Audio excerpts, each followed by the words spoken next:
আজকে আমি ছাদে চলে এসেছি। আর ছাদে এসে আমার এই নাগচম্পা ফুল গাছটায় দেখছিলাম যে নতুন করে আর কুঁড়ি আসছে কিনা। ফুল তো প্রচুর ফুটছে। দেখতে দেখতে আমার চোখ গেল এই দেওয়ালের ওপর, মানে ছাদের রেলিংয়ের ওপর। দেখছি গাছের একটা আম ভামে খেয়ে এইভাবে ফেলে রেখে চলে গেছে। অনেকেই হয়তো ভাববে যে কাঁচা আম তো টক, ভামে কি আবার খায়? তাহলে চলো দুদিন আগের একটা ঘটনা তোমাদের দেখাই। আমাদের বাড়ির সামনেই রয়েছে একটা কাঁঠাল গাছ, এটা আমাদের পাশের বাড়ির কাঁঠাল গাছ।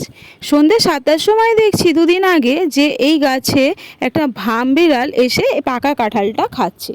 খেতে খেতে চলে যাচ্ছিল, আমি ভাবলাম হয়তো চলে যাবে, কিন্তু ও বাবা, সঙ্গে সঙ্গে দেখি ঘুরে এসে আবার কাঁঠালটা খেতে শুরু করলো।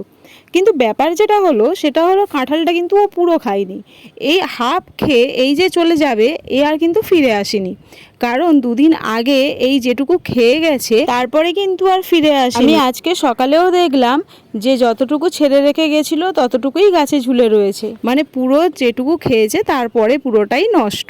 ও পুরোটা খেলো না, আর মানুষেও আর খেতে পারবে না। তো আমাদের পাড়ায় মোটামুটি এরকম ফলের গাছ লাগালে অর্ধেকটা ফলই মানে ভামের পেটে চলে যায় যদি ঠিক টাইমে পাড়া না হয়। আমাদের গাছের আমগুলো অনেক সময় পাতার আড়ালে থাকে, দেখা যায় না, সময়ের জন্য পাড়া হয় না, তো বেশিরভাগটাই ওরাই খেয়ে নেয়।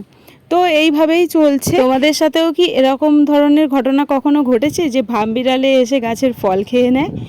তো আজ ছিল এইটুকুই ভিডিওটা, আজ আসি টাটা।